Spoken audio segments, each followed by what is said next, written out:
ਵਾਹਿਗੁਰੂ ਜੀ ਕਾ ਖਾਲਸਾ ਵਾਹਿਗੁਰੂ ਜੀ ਕੀ ਫਤਿਹ। ਅਮਰੀਕਾ ਦੇ ਵਿੱਚ RCN ਤੇ ਸਪੈਕਟਰਮ ਕੇਬਲ ਨੈਟਵਰਕਸ ਰਾਹੀਂ, ਕੈਨੇਡਾ ਦੇ ਵਿੱਚੋਂ ਬੈਲ ਕੇਬਲ ਨੈਟਵਰਕ ਰਾਹੀਂ ਤੇ ਵਰਲਡ ਵਾਈਡ ਗਲੋਬਲ CPN, ਜਾਦੂ TV, roku, ਸ਼ਾਵਾ TV, TV84 ਦੀ ਵੈਬਸਾਈਟ ਤੋਂ ਆਨਲਾਈਨ ਸਟ੍ਰੀਮਿੰਗ ਜਾਂ ਫਿਰ ਫੇਸਬੁੱਕ ਰਾਹੀਂ ਸਾਡੇ ਨਾਲ ਜੁੜੇ ਹੋਏ ਸਾਰੇ ਦਰਸ਼ਕਾਂ ਦਾ ਮੈਂ ਅਮਰਵੀਰ ਸਿੰਘ ਅੱਜ ਦੇ ਪ੍ਰੋਗਰਾਮ ਦੇ ਵਿੱਚ ਤਹਿ ਦਿਲੋਂ ਸਵਾਗਤ ਕਰਦਾ। ਵਿਊਅਰਸ, ਅੱਜ ਦੀ ਵਿਚਾਰ ਚਰਚਾ ਦੇ ਲਈ ਅਸੀਂ ਸਿੱਖ ਡਾਇਸਪੋਰਾ ਦੇ ਹਵਾਲੇ ਨਾਲ ਇੱਕ ਅਹਿਮ ਟੌਪਿਕ ਨੂੰ ਚੁਣਿਆ। ਹਾਲਾਂਕਿ ਅਸੀਂ ਪਹਿਲਾਂ ਵੀ ਇਹ ਗੱਲ ਦਾ ਜ਼ਿਕਰ ਕਰ ਚੁੱਕੇ ਹਾਂ ਕਿ ਪਿਛਲੇ ਦਿਨਾਂ ਦੇ ਵਿੱਚ ਜਦੋਂ ਕੈਨੇਡਾ ਦੇ ਵਿੱਚ ਕੈਰਾਬ੍ਰੈਮ ਦੇ ਦੌਰਾਨ, ਬਰੈਂਪਟਨ ਕੈਰਾਬ੍ਰੈਮ ਦੇ ਦੌਰਾਨ ਜਿੱਥੇ ਪੰਜਾਬ ਪੈਵਿਲੀਅਨ ਲਾਉਣ ਦੀ ਗੱਲ ਜਦੋਂ ਆਈ ਤਾਂ ਇੰਡੀਅਨ ਕੌਂਸੂਲੇਟ ਵੱਲੋਂ ਡਾਇਰੈਕਟਲੀ ਇਨਡਾਇਰੈਕਟਲੀ ਇਹ ਗੱਲ ਕਹੀ ਗਈ ਕਿ ਪੰਜਾਬ ਪੈਵਿਲੀਅਨ ਨਾ ਲਾਇਆ ਜਾਵੇ, ਵੱਖਰਾ ਉਹਨੂੰ ਇੰਡੀਅਨ ਪੈਵਿਲੀਅਨ ਦਾ ਹੀ ਹਿੱਸਾ ਬਣਾਇਆ ਜਾਵੇ। ਅਤੇ ਨਾਲ ਹੀ ਜਦੋਂ ਅਸੀਂ ਕੈਨੇਡਾ ਦੇ ਵਿੱਚੋਂ ਜਿਹੜੇ ਬਰੈਂਪਟਨ ਤੋਂ MPP member of provincial parliament ਦੇ ਮੈਂਬਰ ਨੇ ਸਰਦਾਰ ਜਗਮੀਤ ਸਿੰਘ, ਉਹਨਾਂ ਦੀ ਕੈਂਪੇਨ ਦੀ ਗੱਲ ਕਰਦੇ ਹਾਂ। ਉਹ NDP ਦੀ ਲੀਡਰਸ਼ਿਪ ਦੇ ਲਈ ਆਪਣੀ ਮੁਹਿੰਮ ਚਲਾ ਰਹੇ ਨੇ। ਉਹਨਾਂ ਵੱਲੋਂ ਮੀਡੀਆ ਦੇ ਵਿੱਚ ਖੁੱਲ੍ਹੇਆਮ ਕਿਹਾ ਗਿਆ ਕਿ ਭਾਰਤੀ ਜਿਹੜੇ ਕੌਂਸੂਲੇਟ ਹੈਗੇ ਆ, ਕੌਂਸੂਲੇਟ ਜਨਰਲ ਨੇ, ਉਹ ਮੇਰੀ ਕੈਂਪੇਨ ਨੂੰ ਡੀਰੇਲ ਕਰਨ ਦੀ ਕੋਸ਼ਿਸ਼ ਕਰ ਰਹੇ ਨੇ, ਨੁਕਸਾਨ ਪਹੁੰਚਾਉਣ ਦੀ ਕੋਸ਼ਿਸ਼ ਕਰ ਰਹੇ ਨੇ। ਸੋ ਕਿਤੇ ਨਾ ਕਿਤੇ ਸਿੱਖ ਡਾਇਸਪੋਰਾ ਦੇ ਵਿੱਚ ਜਿਹੜੇ ਇਹ ਕਦਮ ਨੇ, ਇਹਨਾਂ ਨੂੰ ਇੰਡੀਅਨ ਗਵਰਨਮੈਂਟ ਦੀ, ਕੌਂਸੂਲੇਟ ਦੀ ਡਾਇਰੈਕਟ ਇਨਡਾਇਰੈਕਟ ਕੈਨੇਡੀਅਨ ਮਾਮਲਿਆਂ ਦੇ ਵਿੱਚ ਇੰਟਰਫੀਰੈਂਸ ਦੇ ਤੌਰ ਤੇ ਦੇਖਿਆ ਜਾ ਰਿਹਾ। ਇਸੇ ਗੱਲ ਦਾ ਨੋਟਿਸ ਲੈਂਦਿਆਂ ਸ਼੍ਰੋਮਣੀ ਅਕਾਲੀ ਦਲ ਅੰਮ੍ਰਿਤਸਰ ਕੈਨੇਡਾ ਵੱਲੋਂ ਕੈਨੇਡੀਅਨ ਐਡਮਿਨਿਸਟ੍ਰੇਸ਼ਨ, ਉੱਥੋਂ ਦੀ ਸੁਰੱਖਿਆ ਏਜੰਸੀ ਤੇ ਪ੍ਰਧਾਨ ਮੰਤਰੀ ਜਸਟਿਨ ਟਰੂਡੋ ਦੇ ਆਫਿਸ ਤੱਕ ਪਹੁੰਚ ਕੀਤੀ ਗਈ ਹੈ। ਉਹਨਾਂ ਨੂੰ ਲਿਖਤੀ ਪੱਤਰ ਸੌਂਪਿਆ ਗਿਆ ਅਤੇ ਜਿਹੜੇ ਓਟਵਾ ਸਥਿਤ ਭਾਰਤੀ ਹਾਈ ਕਮਿਸ਼ਨਰ ਨੇ ਤੇ ਟੋਰਾਂਟੋ ਦੇ ਵਿੱਚ ਸਥਿਤ ਇੰਡੀਅਨ ਕੌਂਸੂਲੇਟ ਨੂੰ ਕੈਨੇਡਾ ਦੇ ਵਿੱਚੋਂ ਬਾਹਰ ਕੱਢਣ ਦੀ ਮੰਗ ਕੀਤੀ ਗਈ ਹੈ। ਉਹਨਾਂ ਨੂੰ ਬਰਖਾਸਤ ਕਰਨ ਦੀ ਜਿਹੜੀ ਗੱਲ ਹੈ ਉਹ ਕਹੀ ਗਈ ਹੈ। ਸੋ ਇਹਦੇ ਨਾਲ ਜਿਹੜੇ ਜੁੜੇ ਹੋਏ ਸਵਾਲ ਨੇ ਵੀ ਸਿੱਖ ਡਾਇਸਪੋਰਾ ਦੇ ਹਵਾਲੇ ਨਾਲ ਇਹ ਚੀਜ਼ ਜਿਹੜੀ ਇਹ ਇੰਟਰਫੀਰੈਂਸ ਦੀ ਲਾਈਨ ਹੈ, ਇਹ ਕਿੰਨੀ ਕੁ ਅਹਿਮੀਅਤ ਰੱਖਦੀ ਹੈ ਤੇ ਇਹ ਜਿਹੜੀ ਮੰਗ ਹੈ ਇਹ ਕਿੰਨੀ ਕੁ ਜਾਇਜ਼ ਹੈ ਜੋ ਅਕਾਲੀ ਦਲ ਅੰਮ੍ਰਿਤਸਰ ਵੱਲੋਂ ਕੀਤੀ ਜਾ ਸਕਦੀ ਹੈ, ਕੀਤੀ ਗਈ ਹੈ। ਸੋ ਇਸ ਬਾਰੇ ਅੱਜ ਅਸੀਂ ਗੱਲਬਾਤ ਕਰਾਂਗੇ। ਅੱਜ ਦੀ ਜਿਹੜੀ ਵਿਚਾਰ ਚਰਚਾ ਹੈਗੀ ਹੈ ਉਹਦੇ ਲਈ ਸਾਡੇ ਨਾਲ ਅਕਾਲੀ ਦਲ ਅੰਮ੍ਰਿਤਸਰ ਕੈਨੇਡਾ ਦੇ ਪ੍ਰਧਾਨ ਸਰਦਾਰ ਸੁਖਮਿੰਦਰ ਸਿੰਘ ਹੰਸਰਾ ਟੋਰਾਂਟੋ ਤੋਂ ਫੋਨ ਲਾਈਨ ਤੇ ਜੁੜ ਚੁੱਕੇ ਨੇ। ਆਓ ਉਹਨਾਂ ਨਾਲ ਮਿਲ ਕੇ ਅੱਜ ਦੀ ਵਿਚਾਰ ਚਰਚਾ ਦੀ ਸ਼ੁਰੂਆਤ ਕਰਦੇ ਹਾਂ। ਹਾਂਜੀ ਹੰਸਰਾ ਸਾਹਿਬ, ਤੁਹਾਡਾ ਸਵਾਗਤ ਹੈ ਜੀ। ਵਾਹਿਗੁਰੂ ਜੀ ਕਾ ਖਾਲਸਾ ਵਾਹਿਗੁਰੂ ਜੀ ਕੀ ਫਤਿਹ। ਸਮੁੱਚੇ TV84 ਦੇ ਦਰਸ਼ਕ ਅਤੇ ਅਮਰਵੀਰ ਤੁਹਾਨੂੰ ਅਤੇ ਤੁਹਾਡੇ ਸਾਰੇ ਸਟਾਫ ਨੂੰ ਜੀ ਵਾਹਿਗੁਰੂ ਜੀ ਕਾ ਖਾਲਸਾ ਵਾਹਿਗੁਰੂ ਜੀ ਕੀ ਫਤਿਹ।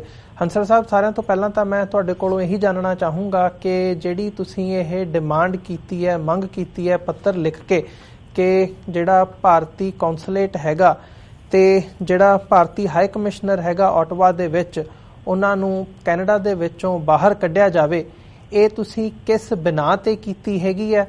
ਤੇ ਨਾਲ ਹੀ ਜਦੋਂ ਅਸੀਂ ਗੱਲ ਕਰਦੇ ਹਾਂ ਕਿੰਨਾ ਤੱਕ, ਕਿਸ ਏਜੰਸੀ ਤੱਕ, ਕਿਹੜੀ ਐਡਮਿਨਿਸਟ੍ਰੇਸ਼ਨ ਤੱਕ ਤੁਸੀਂ ਪਹੁੰਚ ਕੀਤੀ ਹੈ ਇਸ ਬਾਰੇ? ਅਮਰਵੀਰ ਸਿੰਘ ਜੀ, ਜਦੋਂ ਇਹ ਮਾਮਲਾ ਰੌਸ਼ਨ ਹੋਇਆ ਸੀਗਾ, ਖਾਸ ਕਰਕੇ ਕਿਉਂਕਿ ਅਸੀਂ ਬਰੈਂਪਟਨ ਸ਼ਹਿਰ ਦੇ ਵਿੱਚ ਰਹਿੰਦੇ ਹਾਂ ਤੇ ਸਾਡੇ ਸ਼ਹਿਰ ਦੇ ਵਿੱਚ ਸਿਟੀ ਆਫ ਬਰੈਂਪਟਨ ਦੇ ਵੱਲੋਂ ਕੈਰਾਬ੍ਰੈਮ ਜਿਹੜੀ ਕਿ ਇੱਕ ਆਰਗੇਨਾਈਜੇਸ਼ਨ ਸਿਟੀ ਨੇ ਬਣਾਈ ਆ, ਉਹਦੇ ਵੱਲੋਂ ਵੱਖ-ਵੱਖ ਕਲਚਰਾਂ ਨੂੰ ਹਰ ਸਾਲ ਹੀ ਉਹਨਾਂ ਦੇ ਮੇਲੇ ਲੱਗਦੇ ਆ, ਉਹਨਾਂ ਨੂੰ ਪਵੇਲੀਅਨਸ ਕਿਹਾ ਜਾਂਦਾ। ਤੇ ਇਹ ਜਦੋਂ ਪੰਜਾਬ ਪਵੇਲੀਅਨ ਦੀ ਗੱਲ ਹੋਈ, ਪੰਜਾਬ ਪਵੇਲੀਅਨ ਵੱਖਰਾ ਲੱਗਣਾ ਇੰਡੀਅਨ ਪਵੇਲੀਅਨ ਤੋਂ, ਤਾਂ ਫਿਰ ਭਾਰਤੀ ਕੌਂਸੂਲੇਟ ਆਫਿਸ ਨੇ ਆ ਕੇ ਸਿੱਧਾ ਕੈਰਾਬ੍ਰੈਮ ਦੇ ਨਾਲ ਮੀਟਿੰਗ ਕੀਤੀ ਕਿ ਤੁਸੀਂ ਇਹ ਕੀ ਕਰਦੇ ਹੋ, ਪੰਜਾਬ ਪਵੇਲੀਅਨ ਆ ਜਿਹੜਾ ਪੰਜਾਬ ਦਾ ਵਿਰਸਾ ਜਾਂ ਕਲਚਰ ਆ, ਉਹ ਭਾਰਤ ਦੇ ਕਲਚਰ ਨਾਲੋਂ ਵੱਖਰਾ ਨਹੀਂ ਹੈਗਾ ਜੀ। ਤੇ ਉਹਦੇ ਜਿਹੜੇ ਪ੍ਰੈਜ਼ੀਡੈਂਟ ਸੀਗੇ ਪੰਜਾਬ ਪਵੇਲੀਅਨ ਦੇ, ਉਹਨਾਂ ਨੇ ਕਿਹਾ ਕਿ ਪੰਜਾਬ ਦਾ ਤਾਂ ਬਾਕੀ ਭਾਰਤ ਜਿਹੜਾ ਦਾ ਹੀ ਕੁਛ ਨਹੀਂ ਹੈਗਾ, ਤੁਸੀਂ ਗੱਲ ਕੀ ਕਰਦੇ ਹੋ? ਕੈਨੇਡਾ ਦੇ ਵਿੱਚ ਇਹ ਪਵੇਲੀਅਨ ਦੇ ਰਾਹੀਂ ਅਸੀਂ ਵੱਖ-ਵੱਖ ਕਲਚਰਾਂ ਨੂੰ ਰਿਪ੍ਰੈਜ਼ੈਂਟ ਕਰਦੇ ਹਾਂ, ਇਹਦਾ ਹੋਰ ਕੋਈ ਮਾਨਾ ਨਹੀਂ ਹੈਗਾ, ਇਸ ਕਰਕੇ ਇਹ ਫੈਸਲਾ ਨਹੀਂ ਚੇਂਜ ਹੋਏਗਾ ਜੀ। ਉਸ ਤੋਂ ਇਲਾਵਾ ਕੁਝ ਸਾਡੇ ਹਿੰਦੂ ਬਿਜ਼ਨਸਮੈਨ ਜਿਹੜੇ ਕਿ ਕੈਨੇਡੀਅਨ ਬਿਜ਼ਨਸਮੈਨ ਨੇ, ਮੈਨੂੰ ਕੋਈ ਪ੍ਰੋਬਲਮ ਨਹੀਂ, ਉਹਨਾਂ ਨੇ ਵੀ ਆਪਣੀਆਂ ਡਿਸਪਲੇਜ਼ਰ ਆ ਜਿਹੜੀ ਇਹਦੇ ਤੇ ਐਕਸਪ੍ਰੈਸ ਕੀਤੀ, ਉਹ ਕਰ ਸਕਦੇ ਨੇ, ਉਹ ਕੈਨੇਡੀਅਨਸ ਨੇ। ਉਹਨਾਂ ਦਾ ਰਾਈਟ ਬਣਦਾ, ਪਰ ਭਾਰਤੀ ਕਾਉਂਸਲੇਟ ਦਾ ਇਹਦੇ ਵਿੱਚ ਕੀ ਰਾਈਟ ਬਣਦਾ, ਇਹਨੇ ਸਾਨੂੰ ਬੜਾ ਸਟਰਕ ਕੀਤਾ। ਤੇ ਹਲੇ ਇਸ ਗੱਲ ਦੇ ਨਾਲ ਅਸੀਂ ਜੂਝ ਹੀ ਰਹੇ ਸੀਗੇ ਕਿ ਇਹਨੂੰ ਕਿੱਦਾਂ ਐਡਰੈਸ ਕੀਤਾ ਜਾਏ। ਤਾਂ ਗਲੋਬ ਐਂਡ ਮੇਲ ਜਿਹੜਾ ਕਿ ਕੈਨੇਡਾ ਦਾ ਸਭ ਤੋਂ ਕ੍ਰੈਡੀਬਲ ਨਿਊਜ਼ਪੇਪਰ ਆ, ਉਹਦੇ ਵਿੱਚ ਆਰਟੀਕਲ ਆ ਗਿਆ ਕਿ ਜਗਮੀਤ ਸਿੰਘ ਹੋਰਾਂ ਨੇ ਕਿਹਾ ਕਿ ਜਿਹੜਾ ਆਟੋਵਾ ਸਥਿਤ ਹਾਈ ਕਮਿਸ਼ਨ ਆ ਉਹਦੇ ਕੁਝ ਬੰਦੇ ਜਿਹੜੇ ਹਨ ਉਹ ਡਾਇਰੈਕਟਲੀ ਇਹਨਾਂ ਦੀ ਜਿਹੜੀ ਲੀਡਰਸ਼ਿਪ ਕੈਂਪੇਨ ਹੈ NDP ਦੀ ਉਹਨੂੰ ਪ੍ਰਭਾਵਿਤ ਕਰਨ ਦੀ ਕੋਸ਼ਿਸ਼ ਕਰ ਰਹੇ ਨੇ। ਲੋਕਾਂ ਨੂੰ ਕਹਿ ਰਹੇ ਨੇ ਕਿ ਤੁਸੀਂ ਉਹਨਾਂ ਦੀ ਕੈਂਪੇਨ ਦੇ ਵਿੱਚ ਕੰਟਰੀਬਿਊਟ ਨਾ ਕਰੋ, ਉਹਨਾਂ ਦੀ ਹੈਲਪ ਨਾ ਕਰੋ ਜੀ। ਸੋ ਦੋਨੇ ਚੀਜ਼ਾਂ ਜਦੋਂ ਸਾਹਮਣੇ ਆਈਆਂ ਸਾਡੇ, ਤਾਂ ਫਿਰ ਕੁਦਰਤੀ ਗੱਲ ਸੀ ਅਸੀਂ ਇਹਨੂੰ ਕਨਫਰਮ ਕਰਨਾ ਚਾਹਿਆ ਵੀ ਇਹ ਕਾਉਂਸਲ ਜਨਰਲ ਜਾਂ ਹਾਈ ਕਮਿਸ਼ਨਰ ਇਹਨਾਂ ਦੇ ਕੈਨੇਡਾ ਦੇ ਵਿੱਚ ਰਾਈਟਸ ਜਾਂ ਪ੍ਰਿਵਿਲੇਜਸ ਕੀ ਨੇ। ਮੈਂ ਫਿਰ ਚਿੱਠੀ ਲਿਖੀ ਜੀ ਸਾਡੇ ਗਲੋਬਲ ਅਫੇਅਰਸ ਕੈਨੇਡਾ ਜਿਹੜਾ ਮੰਤਰਾਲਾ ਹੈਗਾ, ਜਿਹੜਾ ਕਿ ਕਾਉਂਸਲੇਟ ਜਨਰਲ ਜਿਹੜੇ ਵੱਖ-ਵੱਖ ਮੁਲਕਾਂ ਦੇ ਕੈਨੇਡਾ ਵਿੱਚ ਹੈਗੇ ਆ ਜਾਂ ਸਾਡੇ ਕੈਨੇਡੀਅਨ ਕਾਉਂਸਲ ਜਨਰਲ ਦੂਸਰੇ ਮੁਲਕਾਂ ਵਿੱਚ ਜਾਂਦੇ, ਜਿਹੜਾ ਉਹਨਾਂ ਦਾ ਜ਼ਿੰਮੇਵਾਰ ਮਹਿਕਮਾ, ਮੈਂ ਉਹਨਾਂ ਨੂੰ ਚਿੱਠੀ ਲਿਖੀ, ਉਹਨਾਂ ਤੋਂ ਕਨਫਰਮ ਕੀਤਾ ਕਿ ਇਹ ਜਿਹੜੀ ਵਿਆਨਾ ਸੰਧੀ ਹੋਈ ਸੀ 1945 ਦੇ ਵਿੱਚ ਸ਼ਾਇਦ ਹੋਈ ਸੀ, ਉਹਦਾ ਨਾਮ ਵੀ ਹੈਗਾ Vienna declaration on diplomatic relations. ਇਹਦੇ ਵਿੱਚ ਇਹਨਾਂ ਦੇ ਕੀ ਰਾਈਟਸ ਨੇ, ਇਹ ਕਿੱਥੇ ਤੱਕ ਜਾ ਸਕਦੇ ਨੇ, ਉਹਨਾਂ ਨੇ ਕਨਫਰਮ ਕੀਤਾ ਕਿ ਇਹਨਾਂ ਨੂੰ ਪ੍ਰਿਵਿਲੇਜਸ ਮਿਲੀਆਂ ਹੋਈਆਂ ਨੇ, ਵਿਸ਼ੇਸ਼ ਰਾਈਟਸ ਮਿਲੇ ਹੋਏ ਨੇ ਤੇ ਇਹਨਾਂ ਨੂੰ ਇਮਿਊਨਿਟੀ ਮਿਲੀ ਹੋਈ ਹੈ। ਉਹਦਾ ਭਾਵ ਇਹ ਆ ਕਿ ਇਹਨਾਂ ਦੇ ਖਿਲਾਫ ਕੈਨੇਡਾ ਗਵਰਨਮੈਂਟ ਕੋਈ ਐਕਸ਼ਨ ਨਹੀਂ ਲੈ ਸਕਦੀ, ਜੇ ਕਿਤੇ ਲੜ ਪੈਂਦੇ ਆ ਇਹਨਾਂ ਦੇ ਖਿਲਾਫ ਚਾਰਜ ਨਹੀਂ ਲਾਇਆ ਜਾ ਸਕਦਾ, ਹੋਰ ਇਸ ਤਰ੍ਹਾਂ ਦੇ ਜਿਹੜੇ ਹੈਗੇ ਆ। ਪਰ ਇਸ ਦੇ ਬਾਵਜੂਦ ਉਹਨਾਂ ਨੇ ਕਿਹਾ ਕਿ ਕੈਨੇਡਾ ਦਾ ਜਿਹੜਾ ਲਾ ਹੈ ਉਹਨੂੰ ਰਿਸਪੈਕਟ ਕਰਨਾ ਇਹਨਾਂ ਦੀ ਪਹਿਲੀ ਡਿਊਟੀ ਆ। ਤੇ ਦੂਸਰੀ ਗੱਲ ਉਹਨਾਂ ਨੇ ਕਹੀ ਕਿ ਕੈਨੇਡੀਅਨ ਅਫੇਅਰਸ ਦੇ ਵਿੱਚ ਇਹ ਬਿਲਕੁਲ ਹਿੱਸਾ ਨਹੀਂ ਲੈ ਸਕਦੇ ਇਹ। ਮੈਂ ਫਿਰ ਉਹਨਾਂ ਨੂੰ ਟੈਲੀਫੋਨ ਦੇ ਉੱਤੇ ਪੁੱਛਿਆ ਕਿ ਜੇ ਉਹ ਲੈ ਲੈਣ ਹਿੱਸਾ ਤਾਂ ਫਿਰ ਕੀ ਹੋ ਸਕਦਾ, ਤਾਂ ਉਹ ਕਹਿੰਦੇ ਵੀ ਕੋਈ ਐਕਸ਼ਨ ਕੈਨੇਡਾ ਨਹੀਂ ਕਰ ਸਕਦਾ, ਪਰ ਉਹਨਾਂ ਨੂੰ ਐਕਸਪੈਲ ਕੀਤਾ ਜਾ ਸਕਦਾ, ਕੈਨੇਡਾ ਕੱਢਿਆ ਜਾ ਸਕਦਾ, ਐਕਸ਼ਨ ਨਹੀਂ ਲਿਆ ਜਾ ਸਕਦਾ।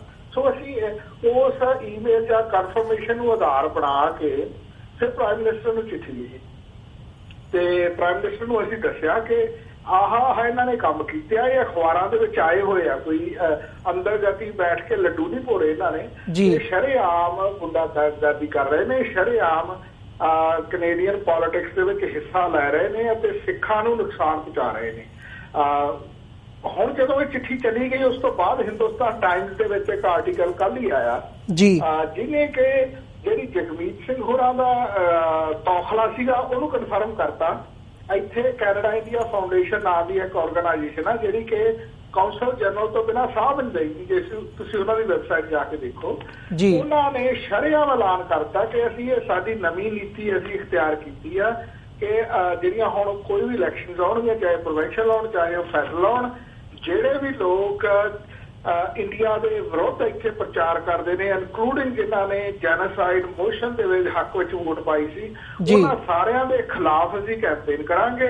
ਉਹਨਾਂ ਦੇ ਵਿਰੁੱਧ ਜਿਹੜੇ ਕੈਂਡੀਡੇਟਸ ਨੇ ਉਹਨਾਂ ਨੂੰ ਅਸੀਂ ਮਾਇਆ ਪੈਸਾ ਦੇਵਾਂਗੇ, ਉਹਨਾਂ ਦੇ ਵਿਰੁੱਧ ਕੈਂਡੀਡੇਟਸ ਆ ਜਿਹੜੇ ਉਹਨਾਂ ਨੂੰ ਕੈਂਪੇਨ ਸਟਾਫ ਦੇਵਾਂਗੇ। ਸੋ ਇਹ ਗੱਲ ਕਨਫਰਮ ਹੋ ਗਈ ਨਾ ਕਿ ਜੋ ਕੁਛ ਜਗਮੀਤ ਸਿੰਘ ਕਹਿ ਰਿਹਾ ਕਿ ਹਾਈ ਕਮਿਸ਼ਨ ਦੇ ਬੰਦੇ ਆਹ ਕੰਮ ਕਰ ਰਹੇ ਨੇ, ਉਹਨਾਂ ਨੇ ਕਿਹਾ, ਉਹਨਾਂ ਨੇ ਦੂਸਰੇ ਦਿਨ ਹੀ ਕਨਫਰਮ ਕਰਤਾ ਵੀ ਅਸੀਂ ਕਰਿਆ ਕਰਾਂਗੇ, ਹਾਂਜੀ ਅਸੀਂ ਤਾਂ ਕਰਦੇ ਹਾਂ। ਇਹ ਅਨਲਾਫੁਲ ਆ, ਇਹ ਗੈਰ ਕਾਨੂੰਨੀ ਆ, ਇਹ ਜਿਹੜੀ Vienna declaration on diplomatic relations ਉਹਦੀ ਉਲੰਘਣਾ, ਇਹ ਕੈਨੇਡਾ ਦੇ ਕਾਨੂੰਨਾਂ ਦੀ ਉਲੰਘਣਾ। ਇਸ ਕਰਕੇ ਪਹਿਲੀ ਵਾਰ ਹੋਇਆ ਕਿ ਕਾਉਂਸਲ ਜਨਰਲ ਤੇ ਹਾਈ ਕਮਿਸ਼ਨਰ ਇਸ ਲੈਵਲ ਤੱਕ ਘੁਸਪੈਠ ਕਰਦੇ ਆ, ਜਿਹੜੇ ਔਨ ਰੈਕਡ ਐਕਸਪੋਜ਼ ਹੋਏ ਨੇ।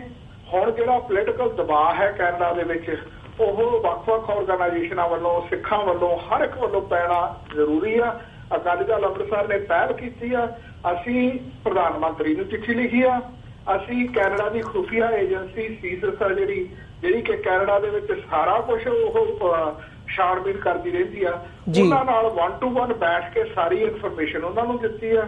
ਤੇ ਇਸ ਤੋਂ ਇਲਾਵਾ RCMP ਨੂੰ ਚਿੱਠੀ ਗਈ ਆ ਸਾਡੀ, ਤਾਂ ਕਿ ਇਹ ਜਿਹੜੀਆਂ ਕੰਪਲੇਨਸ ਆ ਕੀਤੀਆਂ ਜਾ ਸਕਣ। RCMP ਨੂੰ ਅਸੀਂ ਇੱਕ ਵਿਸ਼ੇਸ਼ ਕੰਪਲੇਨ ਵੀ ਕੀਤੀ ਆ ਕਿ ਕੈਨੇਡਾ ਇੰਡੀਆ ਫਾਊਂਡੇਸ਼ਨ ਜਿਹਦਾ ਚੇਅਰਮੈਨ ਹੈਗਾ ਅਜੀਤ ਸੋਮੇਸ਼ਵਰ, ਵੀ ਇਸ ਆਰਗੇਨਾਈਜੇਸ਼ਨ ਦਾ ਰੋਲ ਆ ਜਿਹੜਾ ਕੈਨੇਡਾ ਦੇ ਵਿੱਚ, ਇਹਦੀ ਜਾਂਚ ਕੀਤੀ ਜਾਏ ਕਿ ਇਹਦੇ ਨਾਲ ਇੰਡੀਆ ਦੇ ਕੀ ਸੰਬੰਧ ਨੇ। ਇਹ ਬੜਾ ਜ਼ਰੂਰੀ ਹੈ ਕਿ ਜਦੋਂ ਕੋਈ ਕੈਨੇਡੀਅਨ ਆਰਗੇਨਾਈਜੇਸ਼ਨ ਆ, ਭਾਵੇਂ ਉਹ ਹਿੰਦੂ ਆਰਗੇਨਾਈਜੇਸ਼ਨ ਆ, ਭਾਵੇਂ ਉਹ ਸਿੱਖ ਆਰਗੇਨਾਈਜੇਸ਼ਨ ਆ, ਜੇ ਉਹ ਬਾਹਰਲੀਆਂ ਗਵਰਨਮੈਂਟ ਤੋਂ ਡਾਇਰੈਕਸ਼ਨ ਲੈ ਕੇ ਇੱਥੇ ਕੋਈ ਐਕਸ਼ਨ ਕਰਦੀ ਆ ਤਾਂ ਇਹਦਾ ਮਤਲਬ ਉਹ ਇੱਥੋਂ ਦਾ ਜਿਹੜਾ ਰਾਈਟਸ ਐਂਡ ਪ੍ਰਿਵਿਲੇਜਸ ਆ ਉਹਨਾਂ ਨੂੰ ਵਾਇਲੇਟ ਕਰਦੀ ਆ। ਸੋ ਇਹ ਪਹਿਲੀ ਵਾਰ ਮੇਰੇ ਖਿਆਲ 1986-87 ਦੇ ਵਿੱਚ ਇੱਥੋਂ 6-7 ਭਾਰਤੀ ਡਿਪਲੋਮੈਟਸ ਆ ਜਿਹੜੇ ਉਹਨਾਂ ਨੂੰ ਰੁਖਸਤ ਕੀਤਾ ਗਿਆ ਸੀ। ਭਾਵੇਂ ਕਿ ਇਹ ਤਾਂ ਨਹੀਂ ਸੀ ਕਿਹਾ ਵੀ ਉਹਨਾਂ ਨੂੰ ਕੈਨੇਡਾ ਚੋਂ ਕੱਢਿਆ ਗਿਆ, ਪਰ ਜਦੋਂ ਸਰਕਾਰ ਨੇ ਐਕਸ਼ਨ ਲਿਆ ਉਹਨਾਂ ਨੂੰ ਭਾਰਤ ਨੇ ਵਾਪਸ ਬੁਲਾ ਲਿਆ ਸੀ। ਉਹਨਾਂ ਦੇ ਵਿੱਚ ਇੱਕ ਆਲੂਵਾਲੀਆ ਆਪਣਾ ਪਗੜੀਧਾਰੀ ਵੀ ਡਿਪਲੋਮੈਟ ਸੀਗਾ, ਕੌਂਸਲ ਜਨਰਲ ਟੋਰਾਂਟੋ ਦਾ, ਜਿਹਨੂੰ ਕੱਢਿਆ ਗਿਆ ਸੀ ਕੈਨੇਡਾ ਚੋਂ। ਸੋ ਇਹ ਲੋਕ ਇੱਥੇ ਘੁਸਪੈਠ ਹਮੇਸ਼ਾ ਹੀ ਕਰਦੇ ਰਹਿੰਦੇ ਨੇ। RCMP ਨੇ ਕਨਫਰਮ ਕੀਤਾ ਸੀ ਕਿ ਏਅਰ ਇੰਡੀਆ ਡਿੱਗਣ ਤੋਂ ਬਾਅਦ ਸਰੀ ਦੇ ਵਿੱਚ $10,000 ਤੱਕ ਦਿੱਤਾ ਜਾਂਦਾ ਸੀਗਾ ਆਰਟੀਕਲ ਪੰਜਾਬੀ 'ਚ ਲਿਖਣ ਨੂੰ 84-85 ਦੇ ਵਿੱਚ, ਤੇ ਹੁਣ ਕਿੰਨਾ ਦਿੱਤਾ ਜਾਂਦਾ। ਤੁਸੀਂ ਅਮਰਵੀਰ ਸਿੰਘ ਜੀ, ਮੈਂ ਪਹਿਲੇ ਤਾਂ TV 84 ਦਾ ਧੰਨਵਾਦ ਕਰਦਾ ਕਿ ਤੁਸੀਂ ਇਸ ਪ੍ਰੈਸ ਰਿਲੀਜ਼ ਨੂੰ ਸਾਡੀ ਨੂੰ ਨੋਟਿਸ ਕੀਤਾ ਤੇ ਆਪਾਂ ਇਹਦੀ ਗੱਲ ਕਰ ਰਹੇ ਹਾਂ। ਸਾਡੇ ਕੈਨੇਡਾ ਦੇ ਵਿੱਚ ਅਨੇਕਾਂ ਹੀ ਮੀਡੀਆ ਸਾਡੇ ਚੱਲਦੇ ਨੇ, ਬੜਾ ਰੇਡੀਓ ਦਾ ਸਾਡਾ ਬਹੁਤ ਇੱਥੇ ਦਾਰੋ ਮਦਾਰ ਆ। ਕਿਸੇ ਵੀ ਇੱਕ ਰੇਡੀਓ ਨੇ ਇਸ ਗੱਲ ਦਾ ਨੋਟਿਸ ਨਹੀਂ ਲਿਆ, ਘੱਟੋ ਘੱਟ ਮੈਨੂੰ ਕਿਸੇ ਦੀ ਕਾਲ ਨਹੀਂ ਆਈ ਵੀ ਭਾਈ ਇਹਦਾ ਮਤਲਬ ਕੀ ਆ, ਤੁਸੀਂ ਇਹ ਕਿਸ ਤਰ੍ਹਾਂ ਕਰ ਰਹੇ ਹੋ। ਸੋ ਜਿਹੜਾ ਪਰਛਾਵਾਂ ਹੈ ਨਾ, ਜਿਹੜਾ ਸਹਿਮ ਹੈ ਕੌਂਸਲ ਜਨਰਲ ਦਾ, ਉਹ ਇਸ ਲੈਵਲ ਤੱਕ ਇੱਥੇ ਪ੍ਰਵੇਲ ਕਰ ਚੁੱਕਿਆ। ਮੈਨੂੰ ਲੱਗਦਾ ਕਿ ਸਾਡੀ ਸਿੱਖ ਕੌਮ ਨੂੰ ਮੈਂ ਡਾਕਟਰ ਸਾਹਿਬ ਹੋਰਾਂ ਨਾਲ ਵੀ ਵਿਸ਼ੇਸ਼ ਤੌਰ ਤੇ ਅੱਜ ਦੁਪਹਿਰੇ ਇਸ ਦੇ ਉੱਤੇ ਗੱਲ ਕੀਤੀ ਹੈ, because I want more information. ਮੈਂ ਚਾਹੁੰਦਾ ਕਿ ਇਸ ਇਸ਼ੂ ਨੂੰ ਹੋਰ ਅੱਗੇ ਵਧਾਇਆ ਜਾਏ ਸਾਡੀਆਂ ਸਿੱਖ ਆਰਗੇਨਾਈਜੇਸ਼ਨਸ ਦੇ ਵੱਲੋਂ। ਕੈਨੇਡਾ ਦੇ ਵਿੱਚ ਸਾਡੇ ਬਹੁਤ ਸਾਰੇ ਮੰਤਰੀ ਬੈਠੇ ਆ, ਉਹ ਮੰਤਰੀ ਆ ਜਿਹੜੇ ਉਹ ਇਹਨਾਂ ਕੰਮਾਂ ਲਈ ਆ ਕਿ ਸਾਡੇ ਜਿਹੜੇ ਰਾਈਟਸ ਹੈਗੇ ਆ ਉਹਨਾਂ ਨੂੰ ਪ੍ਰੋਟੈਕਟ ਕਰਨਾ ਐਜ਼ ਏ ਕੈਨੇਡੀਅਨ ਅੱਜ ਵਾਇਲੇਟ ਹੋ ਰਹੇ ਨੇ। ਇਹਨਾਂ ਨੂੰ ਪ੍ਰੋਟੈਕਟ ਕਰਨ ਦੀ ਖਾਤਰ ਸਾਨੂੰ ਹੱਥ ਪੱਲਾ ਜ਼ਰੂਰ ਮਾਰਨਾ ਚਾਹੀਦਾ। We will try. Shiromani Akali Dal Amritsar ਦੇ ਕੋਲ ਬੜੇ ਲਿਮਿਟਡ ਜਿਹੇ ਰਿਸੋਰਸਿਸ ਨੇ, ਪਰ ਅਸੀਂ ਖਾਸ ਕਰਕੇ ਸਾਡੀ ਕੈਨੇਡਾ ਈਸਟ ਦੀ ਜਿਹੜੀ ਯੂਨਿਟ ਹੈ ਜਿਹਦਾ ਮੇਰੇ ਕੋਲ ਜਿਹਦੀ ਸੇਵਾ, ਅਸੀਂ ਪੂਰੀ ਕੋਸ਼ਿਸ਼ ਕਰਾਂਗੇ ਕਿ ਇਸ ਕੇਸ ਨੂੰ ਈਵਨ ਥਰੂ ਲਾਇਰ ਵੀ ਅਗਰ ਸਾਨੂੰ ਕਰਨਾ ਪਿਆ ਤਾਂ ਉਹ ਕਰਕੇ ਅਸੀਂ ਇਹਨੂੰ ਕਿਸੇ ਨਾ ਕਿਸੇ ਨੇਪਰੇ ਪਾਸੇ ਜ਼ਰੂਰ ਲਾਉਣ ਦੀ ਕੋਸ਼ਿਸ਼ ਕਰਾਂਗੇ। ਜੀ ਹੰਸਰਾਜ ਸਾਹਿਬ, ਜਿਵੇਂ ਤੁਸੀਂ ਗੱਲ ਕੀਤੀ ਹੈ ਕਿ ਸੀਸਿਸ ਨਾਲ ਜਿਹੜੀ ਤੁਹਾਡੀ ਮੀਟਿੰਗ ਹੈਗੀ ਹੈ ਉਹ 1-to-1 ਹੋਈ ਹੈ, ਤੁਸੀਂ ਉਹਨਾਂ ਨਾਲ ਇਹ ਸਾਰੇ ਵਿਸ਼ੇ ਦੇ ਉੱਪਰ ਜਿਹੜੀ ਇਨਫੋਰਮੇਸ਼ਨ ਆ ਉਹ ਸ਼ੇਅਰ ਕੀਤੀ ਹੈ, ਤਾਂ ਉਹਨਾਂ ਦਾ ਇਹਦੇ ਵਿੱਚ ਰਿਸਪੌਂਸ ਕੀ ਹੈਗਾ? ਕਿ ਇਹਦੇ ਸਾਨੂੰ ਪਹਿਲਾਂ ਵੀ ਕੋਈ ਪ੍ਰੈਸੀਡੈਂਟ ਮਿਲਦੇ ਆ ਵੀ ਇੱਦਾਂ ਦੀਆਂ ਜਦੋਂ ਕੰਪਲੇਂਟਸ ਫਾਈਲ ਹੁੰਦੀਆਂ ਨੇ ਤਾਂ ਉਹਨਾਂ ਤੇ ਕੀ ਕਾਰਵਾਈ ਕੀਤੀ ਜਾਂਦੀ ਹੈ, ਕਿਸ ਹਿਸਾਬ ਨਾਲ ਉਹਨਾਂ ਨੂੰ ਅੱਗੇ ਪਰਸਿਊ ਕੀਤਾ ਜਾਂਦਾ ਤੇ ਫਿਰ ਅੰਤ ਦੇ ਵਿੱਚ ਰਿਜ਼ਲਟ ਉਹਦੇ ਕੀ ਨਿਕਲਦੇ ਨੇ?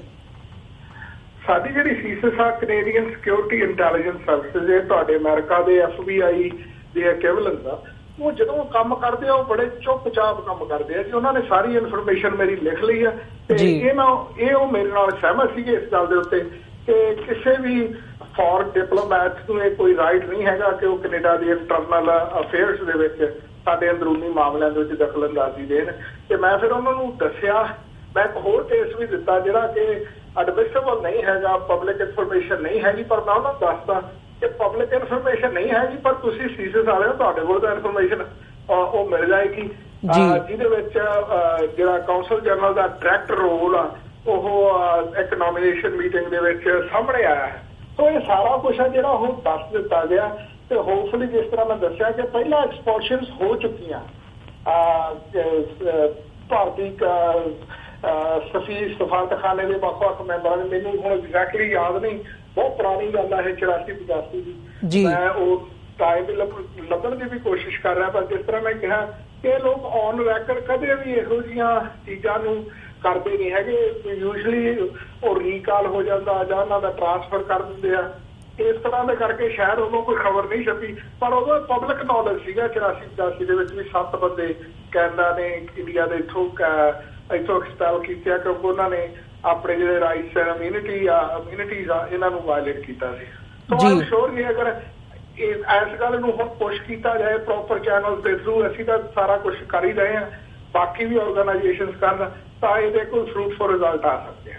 ਜੀ ਹੰਸਰਾਜ ਸਾਹਿਬ, ਜਿਵੇਂ ਤੁਸੀਂ ਇਹ ਸਾਰੇ ਘਟਨਾਕ੍ਰਮ ਨੂੰ ਬਿਆਨ ਕੀਤਾ ਹੈ ਤੇ ਤੁਸੀਂ ਇਹਨੂੰ ਲੀਡ ਲੈ ਕੇ ਇੱਕ ਕਾਰਵਾਈ ਕਰਨ ਦੀ ਜਿਹੜੀ ਗੱਲ ਹੈਗੀ ਹੈ ਉਹ ਕੋਸ਼ਿਸ਼ ਕਰ ਰਹੇ ਹੋ, ਤਾਂ ਜਿਹੜੀਆਂ ਇੱਦਾਂ ਦੀਆਂ ਇੰਟਰਫੀਰੈਂਸ ਦੀਆਂ ਗੱਲਾਂ ਹੈਗੀਆਂ ਨੇ ਇਨ ਜਨਰਲ, ਜੇ ਤੁਹਾਡੇ ਕੋਲੋਂ ਪੁੱਛਣਾ ਹੋਵੇ, ਤੁਸੀਂ ਕੈਨੇਡਾ ਦੇ ਵਿੱਚ ਵਿਚਰਦੇ ਵੀ ਹੈਗੇ ਹੋ, ਖਾਸ ਤੌਰ 'ਤੇ ਜਦੋਂ ਸਿੱਖ ਡਾਇਸਪੋਰਾ ਦੇ ਵਿੱਚ ਇੱਦਾਂ ਦੀਆਂ ਇੰਟਰਫੀਰੈਂਸਿਸ ਹੁੰਦੀਆਂ ਨੇ ਤਾਂ ਉਹ ਕਿਸ ਹੱਦ ਤੱਕ ਹੁੰਦੀਆਂ ਨੇ ਤੇ ਸਿੱਖ ਡਾਇਸਪੋਰਾ ਦੀਆਂ ਜਾਂ ਸਿੱਖ ਕੌਜ਼ ਨੂੰ ਉਹ ਕਿਸ ਹਿਸਾਬ ਨਾਲ ਅਫੈਕਟ ਕਰਦੀਆਂ ਨੇ, ਇਸ ਬਾਰੇ ਜੇ ਤੁਸੀਂ ਥੋੜਾ ਜਿਹਾ ਚਾਨਣਾ ਪਾ ਸਕੋ। ਇਸ ਲੈਵਲ ਤੱਕ ਫੀਅਰ ਮੌਂਗਰਿੰਗ ਹੋ ਰਹੀ ਹੈ ਜੀ ਕੌਂਸਲ ਜਨਰਲ ਵੱਲੋਂ ਕਿ ਕੋਈ ਮੀਡੀਆ ਵਾਲਾ ਗੱਲ ਕਰਨ ਨੂੰ ਤਿਆਰ ਨਹੀਂ ਹੈ, ਕੋਈ ਆਰਗੇਨਾਈਜੇਸ਼ਨ ਗੁਰਦੁਆਰੇ ਸਾਹਿਬਾਨ ਦੇ ਵਿੱਚ, ਕਿਉਂਕਿ ਉਹ ਇੰਡੀਵਿਜੂਅਲ ਬੰਦਿਆਂ ਨੂੰ ਟਾਰਗੇਟ ਕਰਦੇ ਨੇ। ਅਮਰਵੀਰ, ਉਹਨਾਂ ਦਾ ਜਿਹੜਾ ਟੈਕਟਿਕ ਹੈ ਨਾ ਇੰਡੀਵਿਜੂਅਲ ਹੀ ਆ। ਹੁਣ ਸ਼੍ਰੋਮਣੀ ਅਕਾਲੀ ਦਲ ਅੰਮ੍ਰਿਤਸਰ ਨੂੰ ਤਾਂ ਉਹਨਾਂ ਨੇ ਕੀ ਕਰ ਲੈਣਾ, ਪਰ ਸ਼੍ਰੋਮਣੀ ਅਕਾਲੀ ਦਲ ਅੰਮ੍ਰਿਤਸਰ ਦੇ ਜਿਹੜੇ ਮੈਂਬਰ ਹੋਣਗੇ ਮੂਹਰੇ ਆ ਕੇ ਦੋ ਉਹਨਾਂ ਨੂੰ ਉਹਨਾਂ ਨੇ ਟਾਰਗੇਟ ਕਰਨਾ। ਹੁਣ ਮੈਨੂੰ ਤਾਂ ਬਲੈਕਲਿਸਟ ਕੀਤਾ ਹੋਇਆ, ਸੋ ਮੇਰੇ ਤੇ ਤਾਂ ਉਹਨਾਂ ਦਾ ਕੋਈ ਅਸਰ ਹੈ ਨਹੀਂਗਾ, ਪਰ ਕੁਝ ਹੋਰ ਮੈਂਬਰ ਜਿਨ੍ਹਾਂ ਤੇ ਅਸਰ ਵੀ ਹੋ ਸਕਦਾ। This is there tactic. ਹੋਇਆ ਕੀ ਆ ਕਿ ਲੋਕ ਜਿਸ ਤਰ੍ਹਾਂ ਹੁੰਦਾ ਨਾ ਵੀ ਕੱਲੇ ਨੂੰ ਟਾਰਗੇਟ ਕਰਦੇ ਆ, ਕੱਲਾ ਕੇਵਿਨ ਹੁੰਦਾ ਰਿਹਾ, ਤੇ ਉਹਨਾਂ ਨੂੰ ਇਹ ਲੱਗਿਆ ਕਿ ਸ਼ਾਇਦ ਅਸੀਂ ਸਾਰੀ ਦੀ ਸਾਰੀ ਮੂਵਮੈਂਟ ਕੇਵਿਨ ਕਰ ਜਾਵਾਂਗੇ, ਪਰ ਇਹ ਕਦੇ ਹੋਇਆ ਨਹੀਂਗਾ ਤੇ ਨਾ ਇਹ ਹੋਏਗਾ, ਕਿਉਂਕਿ ਕੁਝ ਗੁਰੂ ਦੀ ਮਿਹਰ ਦੇ ਨਾਲ ਇਹੋ ਜਿਹੇ ਸੁਰਾਖ ਉਹ ਛੱਡ ਜਾਂਦੇ ਨੇ ਜਿਨ੍ਹਾਂ ਨੂੰ ਨੋਟਿਸ ਕੀਤਾ ਜਾਂਦਾ, ਤੇ ਜੋ ਹੁਣ ਸਾਡੇ ਸਾਹਮਣੇ ਆ ਰਿਹਾ। ਹੁਣ ਉਹਨਾਂ ਦੀ ਇੱਕ ਆਰਗੇਨਾਈਜੇਸ਼ਨ ਸ਼ਰੇਆਮ ਵੀ ਕਹਿੰਦਾ ਕਿ ਜੇ ਕੋਈ ਇੰਡੀਆ ਦੇ ਖਿਲਾਫ ਪੋਲੀਟੀਸ਼ੀਅਨ ਗੱਲ ਕਰੂਗਾ ਅਸੀਂ ਉਹਦਾ ਵਿਰੋਧ ਕਰਾਂਗੇ। ਤੁਸੀਂ ਤਾਂ ਕੈਨੇਡੀਅਨ ਆਰਗੇਨਾਈਜੇਸ਼ਨ ਹੋ, ਤੁਸੀਂ ਇਹ ਕਹੋ ਬਈ ਜੇ ਕੋਈ ਹਿੰਦੂਆਂ ਦੇ ਖਿਲਾਫ ਗੱਲ ਕਰੂਗਾ ਅਸੀਂ ਉਹਦਾ ਵਿਰੋਧ ਕਰਾਂਗੇ। ਆਈ ਕੈਨ ਅੰਡਰਸਟੈਂਡ ਦੈਟ, ਕਰਨਾ ਵੀ ਚਾਹੀਦਾ, ਅਸੀਂ ਵੀ ਕਰਦੇ ਹਾਂ। ਜੇ ਕੋਈ ਸਿੱਖ ਵਿਰੋਧੀ ਹੋਊਗਾ ਅਸੀਂ ਉਹਦਾ ਵਿਰੋਧ ਕਰਾਂਗੇ, ਪਰ ਜੇ ਅਸੀਂ ਕਿਸੇ ਨੂੰ ਕਹੀਏ ਵੀ ਜੇ ਕੋਈ ਲੁਧਿਆਣਾ ਵਿਰੋਧੀ ਆ ਅਸੀਂ ਉਹਦਾ ਵਿਰੋਧ ਕਰਾਂਗੇ, ਸਾਡੇ ਕੋਲ ਰਾਜ ਤਾਂ ਹੈ ਨਹੀਂਗਾ। ਸੋ ਇਹ ਗੱਲ ਸਮਝਣ ਵਾਲੀ ਆ। ਜਿਹੜੇ ਖਾਲਿਸਤਾਨ ਦੀ ਸਪੋਰਟ ਨਹੀਂ ਕਰਦੇ ਅਸੀਂ ਉਹਨਾਂ ਦਾ ਵਿਰੋਧ ਤਾਂ ਨਹੀਂ ਨਾ ਕਰਦੇ। ਅਸੀਂ ਐਲਾਨੀਆਂ ਤੌਰ ਤੇ ਵੀ ਨਹੀਂ ਕਹਿੰਦੇ ਵਿਰੋਧ ਕਰਾਂਗੇ, ਅਸੀਂ ਨਾ ਅਸੀਂ ਕਰਦੇ ਹਾਂ, ਨਾ ਸਾਡੀ ਇਹ ਪਾਲਿਸੀ ਆ। ਉਹਨਾਂ ਦੀ ਫਿਰ ਪਾਲਿਸੀ ਕਿੱਦਾਂ ਹੋਊਗੀ ਵੀ ਜਿਹੜਾ ਇੰਡੀਆ ਦੇ ਖਿਲਾਫ ਕੋਈ ਗੱਲ ਕਰੂਗਾ ਅਸੀਂ ਉਹਦੇ ਖਿਲਾਫ ਪੈਸਾ ਵੀ ਵਰਤਾਂਗੇ, ਰਿਸੋਰਸਿਸ ਵੀ ਵਰਤਾਂਗੇ, ਮੈਨ ਪਾਵਰ ਵੀ ਵਰਤਾਂਗੇ। ਇਹ ਜਿਹੜਾ ਉਹਨਾਂ ਨੇ ਨਵਾਂ ਫੰਡਾ ਹੁਣ ਹਿੰਦੁਸਤਾਨ ਟਾਈਮਜ਼ ਦੇ ਵਿੱਚ ਕੱਲ੍ਹ ਦੇ ਅਖਬਾਰ ਦੇ ਵਿੱਚ ਛਪਿਆ, ਉਸਨੇ ਗੱਲ ਸਾਰੀ ਉਜਾਗਰ ਕਰ ਦਿੱਤੀ ਆ ਕਿ ਕਿਸ ਤਰ੍ਹਾਂ ਇਹਨਾਂ ਨੇ ਗੋਂਦਾਂ ਗੁੰਦੀਆਂ। ਸਰਕਾਰ ਨੇ ਪਿੱਛੋਂ ਅੰਦਰੋਂ ਗਤੀ ਵੱਡੇ ਲੈਵਲ ਦੇ ਉੱਤੇ, ਇਹ ਹੁਣ ਮੈਂ ਐਲੀਗੇਸ਼ਨ ਲਾ ਰਿਹਾ, ਇਹ ਕਨਫਰਮ ਵੀ ਕੀਤੇ ਜਾ ਸਕਦੇ ਨੇ, ਵੱਡੇ ਲੈਵਲ ਦੇ ਉੱਤੇ ਪੋਲੀਟੀਕਲ ਪਾਰਟੀਆਂ ਨੂੰ ਬੰਦੇ ਖੜੇ ਕਰਕੇ ਫੰਡਿੰਗ ਦਿੱਤੀ ਜਾ ਰਹੀ ਆ ਤਾਂ ਕਿ ਉਹਨਾਂ ਦੀ ਗੱਲ ਆ ਜਿਹੜੀ ਉਹਨਾਂ ਦੀ ਗੱਲ ਹੋ ਸਕੇ। ਸੋ ਇਸ ਲੈਵਲ ਦੀ ਜਿਹੜੀ ਕੰਸਪੀਰੇਸੀ ਆ ਘੁਸਪੈਠ ਹੈ ਕੈਨੇਡਾ ਦੇ ਵਿੱਚ ਜਾਰੀ ਆ। ਇਹਦੇ ਪ੍ਰਤੀ ਸਾਨੂੰ ਬਹੁਤ ਜਾਗਰੂਕ ਹੋਣ ਦੀ ਲੋੜ ਆ ਅਤੇ ਕਨਫਰੰਟ ਕਰਨ ਦੀ ਲੋੜ ਆ। ਹੁਣ ਅਫੈਂਸਿਵ ਹੋਣ ਦੀ ਲੋੜ ਆ। ਅਸੀਂ ਡਿਫੈਂਸਿਵ ਮੋਡ ਦੇ ਵਿੱਚ ਬਹੁਤ ਸਮਾਂ ਗੁਜ਼ਾਰ ਲਿਆ, 33 ਸਾਲ ਗੁਜ਼ਾਰ ਲਏ ਨੇ। ਹੁਣ ਅਸੀਂ ਅਫੈਂਸਿਵ ਹੋ ਕੇ ਇਹਨਾਂ ਨੂੰ ਦੱਸਣਾ, ਇਹਨਾਂ ਨੂੰ ਰਾਹੇ ਪਾਉਣਾ ਤੇ ਸਾਡੇ ਜਿਹੜਾ ਖਾਲਿਸਤਾਨ ਦਾ ਵਿਰੋਧ ਕਰਦੇ ਨੇ। ਖਾਲਿਸਤਾਨ ਇੱਕ ਕਨਸੈਪਟ ਹੈ, ਖਾਲਿਸਤਾਨ ਕਿਸੇ ਨੂੰ ਨੁਕਸਾਨ ਪਹੁੰਚਾਉਣ ਲਈ ਨਹੀਂ ਹੈ। ਇਹ ਸੈਗਮੈਂਟ ਇੱਕ ਖਾਸ ਸੈਗਮੈਂਟ ਦੀ ਖਾਤਰ ਜਾਂ ਫਿਰ ਮਨੁੱਖਤਾ ਦੇ ਭਲੇ ਦੀ ਖਾਤਰ ਖਾਲਿਸਤਾਨ ਦੀ ਗੱਲ ਹੋ ਰਹੀ ਹੈ, ਕਿਸੇ ਨੂੰ ਨੁਕਸਾਨ ਪਹੁੰਚਾਉਣ ਵਾਲੀ ਤਾਂ ਗੱਲ ਹੀ ਨਹੀਂ ਹੈ। ਸੋ ਇਸ ਕਰਕੇ ਇਹਦਾ ਕੋਈ ਵਿਰੋਧ ਕਿਉਂ ਕਰੇਗਾ। ਸੋ ਮੈਂ ਇਸ ਗੱਲ ਦੇ ਉੱਤੇ ਬੜਾ ਫਰਮ ਬਲੀਵਰ ਹਾਂ ਕਿ ਜਿਹੜੀ ਇਹਨਾਂ ਨੇ ਹੁਣ ਇੰਨੀ ਵੱਡੀ ਗਲਤੀ ਕੀਤੀ ਆ, ਹੁਣ ਅਸੀਂ ਇਹ ਗਲਤੀ ਇਹਨਾਂ ਦੀ ਨਜ਼ਰਅੰਦਾਜ਼ ਨਹੀਂ ਕਰਾਂਗੇ ਅਤੇ ਇਹਨੂੰ ਹੁਣ ਚੁੱਪ ਵੀ ਨਹੀਂ ਹੋਣ ਦਿਆਂਗੇ। ਕਿਸੇ ਨਾ ਕਿਸੇ ਢੰਗ ਦੇ ਨਾਲ ਅਸੀਂ ਇਹਦੇ ਰਿਜ਼ਲਟ ਤੱਕ ਪਹੁੰਚਾਂਗੇ।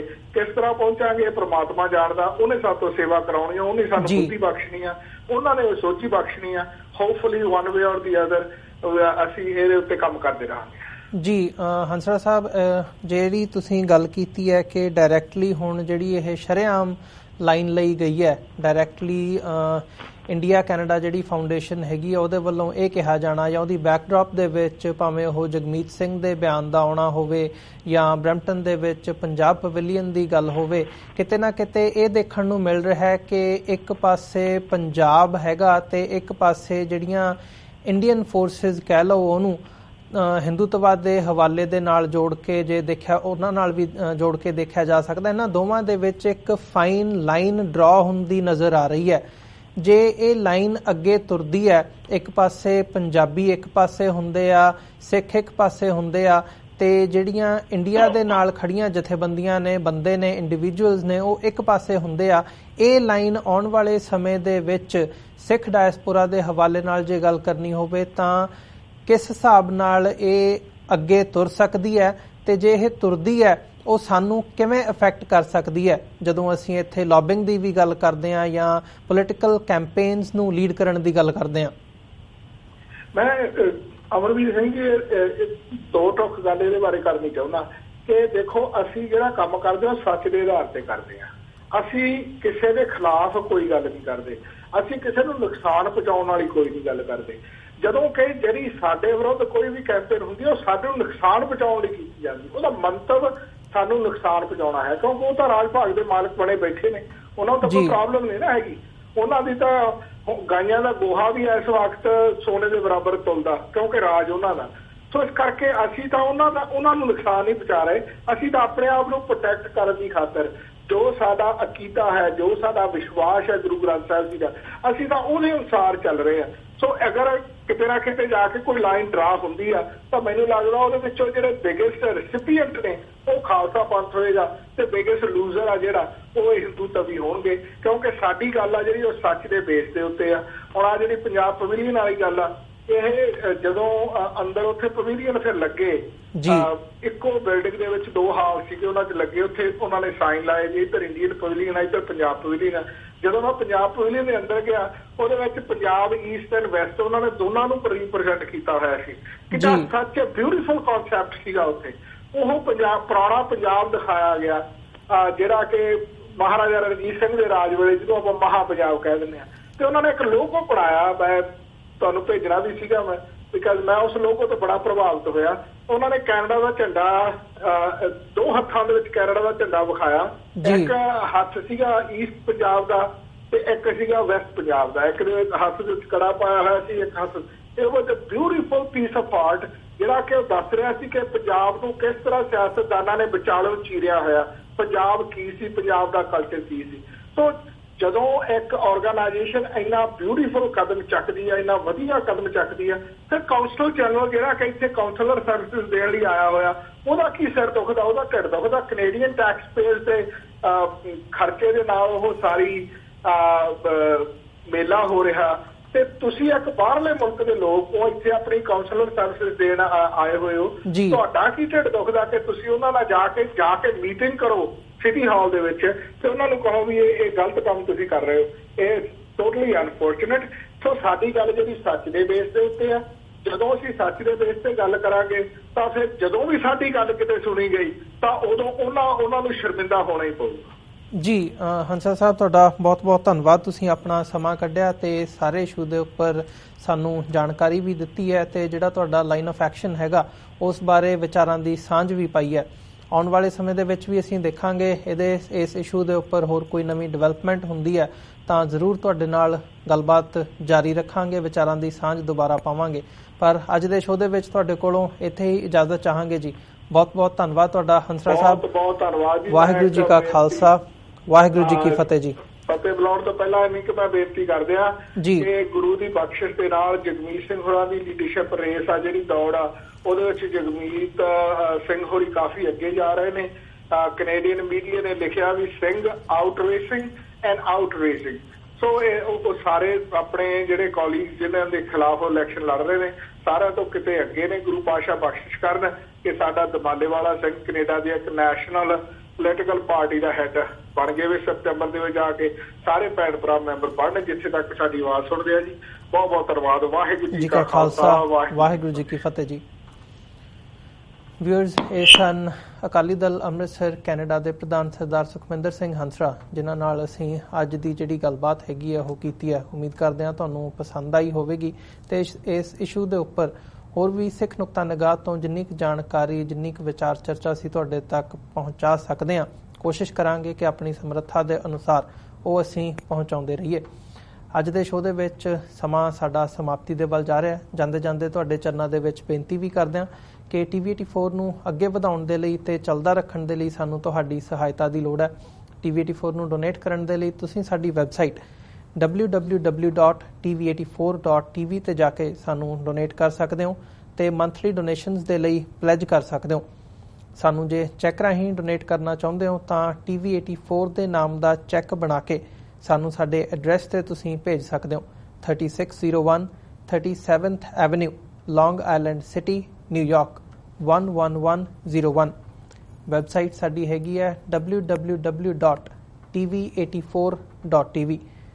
ਵਿਊਅਰਸ, ਇਸੇ ਦੇ ਨਾਲ ਅਸੀਂ ਅੱਜ ਦਾ ਜਿਹੜਾ ਪ੍ਰੋਗਰਾਮ ਆ ਉਹ ਇੱਥੇ ਹੀ ਸਮਾਪਤ ਕਰਦੇ ਹਾਂ। ਕੱਲ੍ਹ ਨੂੰ ਦੁਬਾਰਾ ਤੁਹਾਡੇ ਨਾਲ ਕਿਸੇ ਨਵੇਂ ਇਸ਼ੂ ਦੇ ਉੱਪਰ ਵਿਚਾਰਾਂ ਦੀ ਸਾਂਝ ਪਾਵਾਂਗੇ। ਤਦ ਤੱਕ ਲਈ ਦਿਓ ਜੀ ਇਜਾਜ਼ਤ। ਵਾਹਿਗੁਰੂ ਜੀ ਕਾ ਖਾਲਸਾ, ਵਾਹਿਗੁਰੂ ਜੀ ਕੀ ਫਤਿਹ।